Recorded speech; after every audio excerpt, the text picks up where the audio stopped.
एक और जो आपकी शख्सियत का पहलू है, वो है खून के हत्या कैंप, ब्लड डोनेशन कैंप लगाना। अब वो को क्यों दिलचस्पी है इस हवाले से? क्या ब्लड डोनेशन कैंप लगाने से अब को कुछ इनकम होती है? बहुत अच्छा सवाल करे सरवरी साहब। कुछ लोग बाज़ वक़्त में जब हम ब्लड कैंप की अपील करते हैं तो 1-2 कमेंट आते हैं कि ये कहीं स्कैम तो नहीं है, आप कहीं खून बेचते तो नहीं। तो मेरे को बड़ी तकलीफ होती है। तो मैं ये सोचता हूँ कि अभी मैं इससे पहले आपको जो जवाब दिया कि लोग तहकीक करके क्यों कमेंट नहीं करते, कुछ अपने सवाल क्यों नहीं करते, तहकीक क्यों नहीं करते। तो मैं आपको बताऊं, लॉकडाउन में बच्चों को ब्लड की बहुत तकलीफ हो रही है।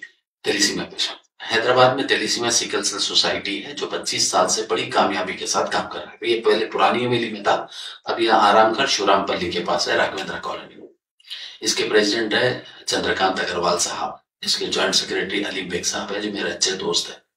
बहुत ही अच्छी टीम वहां पर काम कर रही है। तकरीबन 4000 थैलेसीमिया के पेशेंट इनके पास रजिस्टर्ड है, जिनको महीने में 2 मरतबा खून चढ़ाना बेहद जरूरी और लाजमी भी होता है।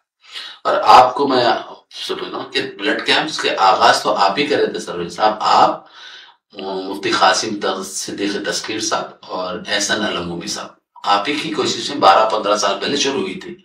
मैं आप लोगों की सपोर्ट करता था उस वक्त कैंप में आके, खाली ठहरता, क्योंकि अब सोशल मीडिया का प्लेटफॉर्म मेरा स्ट्रांग हो गया है, लाखों लोग देखते हैं। तो अब हम अपील करते हैं, लोग नौजवान आते हैं, ब्लड डोनेट करते हैं।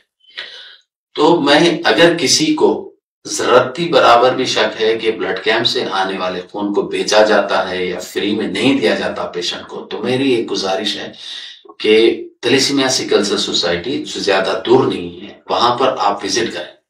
24 घंटे वहां पर खुला रहता है, हर किसी के लिए वेलकम किया जाता है। वहां पर ज्वाइंट सेक्रेटरी अलीम बेग साहब रहते हैं और चंद्रकांत अग्रवाल साहब रहते हैं, और सीईओ वहां की सुमन जैन है, रत्नावली मैडम है, राठी साहब है, अमीन भाई है। आपके जितने कैंप्स होते हैं उन्हीं के सिर्फ 2 कैंप मैंने कैंसर पेशेंट के लिए किया था, गवर्नमेंट हॉस्पिटल नीलोफर के लिए क्या था। सिर्फ 2 कैंप कैंसर के लिए क्या था, बाकी के पर मैं अब तक 104 कैंप किया हूँ। तो कोई भी फर्द उसकी जांच कर सकता है, किसी भी वक्त कभी भी कोई भी शख्स जाकर देख सकता है कि हमारा दिया हुआ खून ये लोग क्या इस्तेमाल कर रहे हैं। आपको बता दूं कि थैलेसीमिया के पेशेंट को महीने में 2 मरतबा ब्लड देना जरूरी होता है। बस तो एक हयात फातिमा है, महीने में 6 मरतबा खून चढ़ाना है। एक मरतबा थैलेसीमिया हॉस्पिटल को आए, मैं यकीन के साथ बोलता हूं, मैं भी उस एक मरतबा गया था, उस काम से जुड़ गया मैं। उनके वहां के हालात देखे, रोजाना 50 से 60 मासूम बच्चों को फ्री खून दिया जाता है, कोई चार्जेस नहीं लेते। दोपहर का खाना दिया जाता है और आने जाने का किराया दिया जाता है, आने जाने का किराया भी दिया जाता है, सुबह में ब्रेकफास्ट दिया जाता है। तो इस तरह का वहां पर खिदमत अंजाम दी जा रही है, बिला मजहब और मिलत। तो इसके लिए जो इसका असर तो हुआ इस चीज को कि जो चीज आज से 15 साल 16 साल पहले लोगों में थी कि मुसलमान शहर हैदराबाद में जब भी जरूरत पड़ी ब्लड कैंप पहुंच जाता, खून चाहिए, खून देने के लिए नहीं आता था। आज खुद आपके कैंप खुद उस बात के गवाह हैं। और जो शहर हैदराबाद में थैलेसीमिया सिकल सेल सोसाइटी जो काम कर रही है, 4000 मरीजों के लिए वहां पर उनकी हस्ब जरूरत खून प्रोवाइड किया जाता है।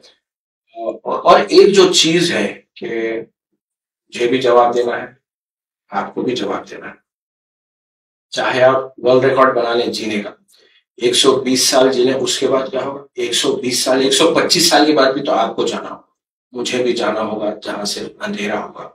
और फिर वहां पर मुझे भी जवाब देना है, आपको भी जवाब देना है।